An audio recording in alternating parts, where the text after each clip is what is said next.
Sartre was one of those ridiculous human beings who has some interesting things to say. He was, of course, taken into custody by the Nazis, but he was given a nice room. He was given fountain pens and sheets of paper, and he was served coffee and breakfast every single day so he could continue his writing. I'm not quite sure if everyone was that privileged in the 1940s or so. Regardless, he was one of those people who encouraged, inspired us to be authentic, to be creative. Another philosopher who lies well in a very creative way. He sells us poison in a way that's very attractive and inspiring. So beware of those people. Should any of you come to my office and tell me that you want to drop school because you're a genius, I'm going to tell you you're a liar. You're no genius. You need to copy and paste yourself in school for the next 20 years until you get your master's or PhD. Then when you have power, if you want to go out there and just goof around for a number of years, fine, at least you have power. And you can always go back to that power and use it to your advantage. There are three people in this particular play. One, his name is Garsan. Garsan is a hero, at least he thinks himself to be. He's like a Che Guevara. He's like a Malcolm X. He wants to change society. He's about justice and fairness and equality. Consider for a moment if you have sold yourself that particular narrative. I'm a great father, I'm a great instructor, I'm a great this, I'm a great that. And then you have these moments of clarity that you suck at all the things you thought yourself to be good at. It's a horrifying place to be. But nevertheless, Garsan is very tricky. He chooses friends. He chooses friends in a way that they will tell him exactly what he likes to hear.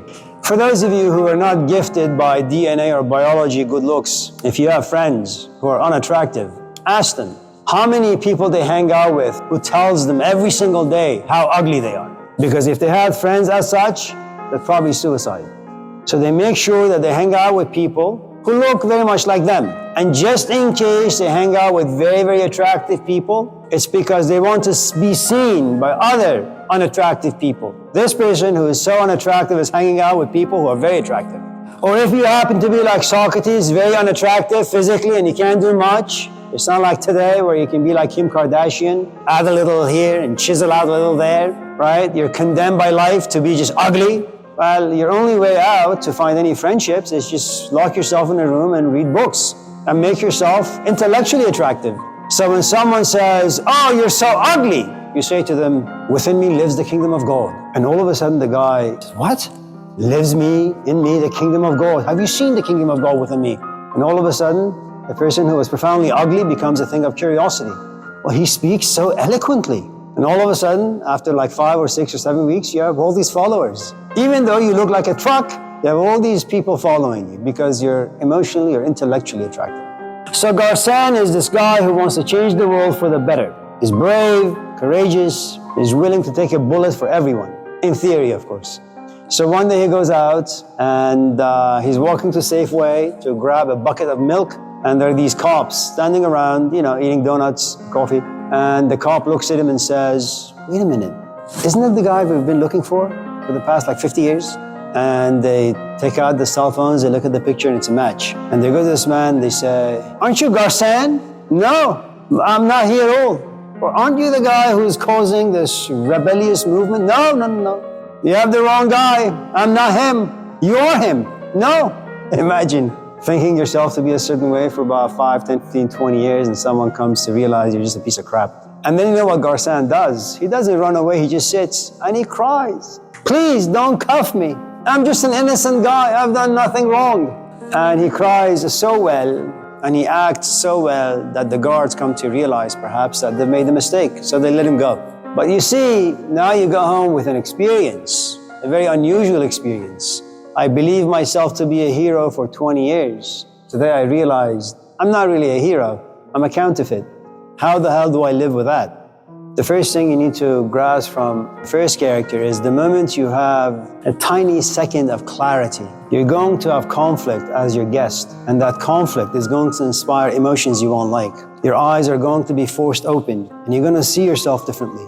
What happens when you live in a conflict? Well, you can't really resolve the issue, so what do? You call your friends. Imagine that you write this essay for this class and the grade comes back to you and it's a D-. And you take the essay to your best friend who's as stupid as you are, if not more. And you say, Joe, can you read this and tell me what you think? And your dim-witted friend reads the essay which is no more than maybe a two-line paper. Says, oh my God, this is comparable to the New Testament. It's beautiful. He gave me a D minus. Oh, you really need to talk to him and talk to his dean. See if you can get him fired. So remember, whenever you find yourself in a conflict, you try to find someone who is on your side. The next character, her name is Stell. Oh man, she's beautiful. Stell is like the Angelina Jolie of the 1960s. The problem with Stell is that she doesn't have self-confidence. She doesn't have very much depth, and she suffers for those reasons. But none of us in this class like suffering too much, so you know what she does? She finds lonely, pathetic men, and she goes to them and says, and when she walks past by them, these men begin to salivate, and they scream, I want you, I want you. And someone who has no confidence about themselves, and when you have zero confidence, you have zero value, and you can't live with the fact that you're just a dumb idiot, maybe happens to be blonde or brunette or redhead, whatever. And all of a sudden, all these men begin to whistle and scream and desire to want her. And all of a sudden, a woman who stays in a room with zero value, leaves the house, zero value, a few men look at her, whistle, and all of a sudden become the object of affection or lust or greed. All of a sudden, her value goes way, way, way up. It's like the stock market. And now she feels good about herself. And there are 10 men who want to bet her. She looks and she says, who thinks I'm the prettiest? And so all these men begin to compete. And eventually she picks one of them, she takes him into the bedroom, and she looks at him and says, before you and I grind bodies together, tell me about how beautiful I am. But you have to tell me a nice story for about 2, 3, 4, 5 hours. So I could feel differently about myself. And that's what the men do. For 5, 6, 7, 8, 9, 10 hours, they tell her how attractive she is. And once in a while, when they're engaged in this physical activity, she stops them and says, can you again tell me how attractive I am? And again, the man says, oh, you're beautiful. And then when the physical activity is done, the man leaves and the woman feels like crap again. So what you have is another way that all of us in this class maybe lie to ourselves. We have no depth. We don't really know why people like us, maybe even love us. All we know is that you leave your house because you're lonely, pathetic, sad. You go to a coffee shop, someone looks at you and winks at you and you say, oh, maybe I'm not as bad as I thought myself to be. Now you become relevant, when in fact for the past 2 weeks you've been sitting in your room depressed. You had zero relevance. Even if you died, no one would really notice. And so you have a woman who is simply desired for her body. Her emotions have no depth, her thinking has no depth. She just meat. And for those of you in this class who enjoy Karl Marx, one of the awful things that capitalism does to all of us, it turns all of us into meat. Our conversations are meaty, our relationships are meaty, even our relationship with ourselves. None of us have time to read a good book, to even entertain those ideas seriously. And Marx wasn't around to see the technology as it is today. But things moving so fast as they do today, none of us in this class really have time to create a relationship with anything out there. So since this woman doesn't have depth to be her own best companion, she has no choice but to look outside for someone to tell her that she has some value. You know, mothers have a gift. The kids run to the mother and she feels wanted, genuinely wanted. Her body is like a playground for the children. The kids run to the mom because they want to be cared for. They want to be nourished in some shape or form. So remember, Garcin, our hero, desires someone to tell him that he's a hero, not a coward. Stell wants someone to tell her that she's attractive. Then you have a third character. Her name is Inez. She's a lesbian. A certain orientation that's not really appreciated. It's only in the past maybe 15, 20, 30 years that the gates, the door has opened a little, where such things have become much more acceptable. In the 60s, it was a different story. And so Inez, poor Inez, she has to walk around and just be accepted as a human being, and not as a complete deviant, poison or evil to society. There is another name to the title of this book or play. It's called No Exit, Other People Are Hell. You raise your hand and you ask a question, and it's an honest question. But it's a question that you haven't really reflected on. It's not seasoned, it's not mature, you haven't given it much thought. Just kind of spit things out, and I just explode. And you feel bad and embarrassed in this class. I embarrass you. You feel the gaze of 30 people in this classroom upon you, and you realize something really interesting. It is true that you may desire authenticity, you may desire honesty, you may desire independence and freedom, but people have so much power over us. And one of the things that Jean-Paul Sartre wants to say about authenticity, about lying, is that we don't want people to be honest with us, and we don't choose our friendships due to honesty. We depend on other people's lies to survive. You know, philosophy has been around for a long time. 10, 15, 20, 30, 40, 50,000 years. You're only 18. You've read what, 5 comic books? And you take a philosophy class, and you write an essay, and then you expect yourself to get an A? I mean, you're not even a drop in this ocean of philosophy, but your expectations are grand. And if someone was to tell you how dim-witted you are, how stupid you are, what would you do? Oh no, you would try to combat that truth about yourself. Now you have 3 people locked in a room. You have Garcin, who has an issue. Am I a hero or a coward? You have Stel, who has an issue. Am I attractive or ugly? And you have Inez. Do I, as a human being, have any value?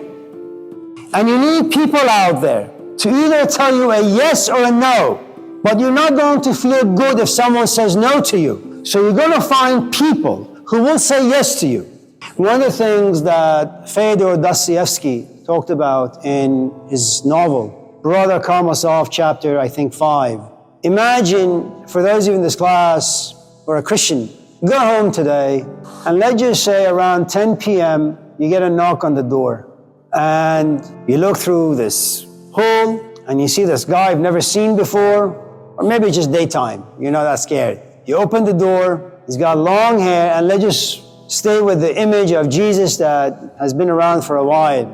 Very nice looking guy like Brad Pitt, beautiful beard, beautiful face, blue eyes, long hair, he's got a robe on, and he's holding on to a staff or a stick.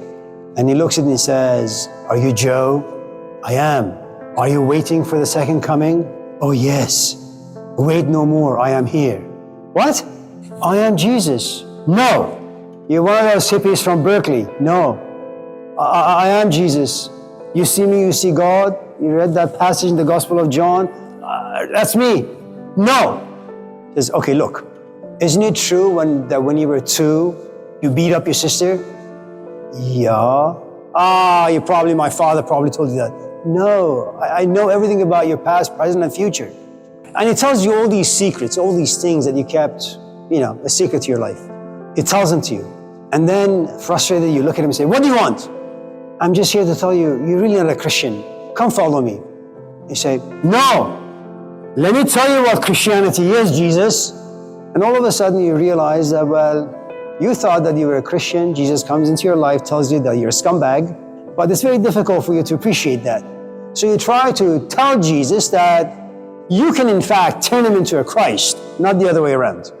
So remember, we don't choose our friends casually. We are political animals to the very core. If you raise your hand to ask a question, it's because I have never embarrassed you in this class. Had I embarrassed you, you would think twice, maybe thrice. Now when you raise your hand, you do it because you feel secure. And that's how life is. So Garcin has 2 roommates, Inez, the lesbian, and Stel, the Angelina Jolie, 2 other incompetent people. So he goes to Stel, who uses her body to increase her value, and tells her, "Listen, I got caught, now I have a dilemma. Am I a hero or a coward?" Stel looks at him and says, "Okay, since you come to me to resolve your dilemma, I have a dilemma of my own. Let me share that with you. You take me to bed, and every 5 seconds tell me I am the most beautiful woman you've ever encountered, and I will tell you that you're a hero." 2 people living in a lie and being okay with a lie because there is no other choice but to lie. That's the only way you can have value in this life. And so they both get naked, and they're about to do it. But all of a sudden, Garcin says, "I know exactly why I'm doing this, and I know why she's doing it. I mean, I can live with little lies, but this is a huge lie. First, I don't really find her attractive. Second, I don't really want to have sex with her, but I also don't want to stay in this confused state whether I'm a hero or a coward. I need someone to tell me I'm a hero. Please. He puts on his clothes, goes away, and he knocks on Inez's door, the lesbian. Inez looks at him and says, I don't like men. I don't care what you think about yourself. Alive or dead, you're irrelevant to me. And Garcin says to him, what the hell am I going to do? Am I going to live in this purgatory for the rest of my life? Can someone out there tell me I'm a hero? I mean, you would think that he'd be okay with being told that he's a coward, but this idea of being a coward has to compete with 20 years of you thinking that you're a hero. It's not going to go well. So Garcin sits in a corner all by himself, unable to find anyone who will tell him he's a hero. Inez and Stell are left. Stell goes to Inez and says, Garcin doesn't want to sleep with me. He doesn't want to tell me I'm attractive. Can you tell it to me? And Inez says, of course I'll tell you that you're beautiful. One condition. What? Let's lay together. I'm straight. No. You lay next to me. We'll do A, B, C, D, and every 5 seconds I'll tell you, you're beautiful. And Stell says, I don't go that way. I just go this way. I'm hetero. So what you have are three people who are desperately looking for someone out there to validate who and what they are.